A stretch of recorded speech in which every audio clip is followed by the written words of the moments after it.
தமிழ் வாழ்க, தமிழர்கள் வாழ்க வளமுடன்.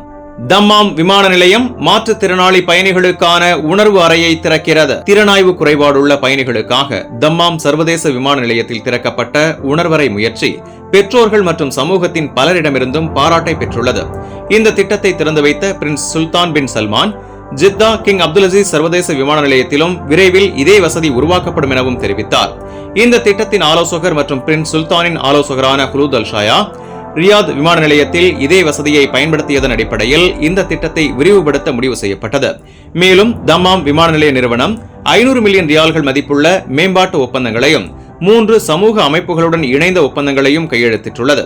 இவை திடத்தன்மை, மறுசுழற்சி மற்றும் திறனாய்வுள்ள நபர்களை பயிற்றுவித்தல் மற்றும் வலுப்படுத்துதல் ஆகியவற்றை ஊக்குவிக்கின்றன.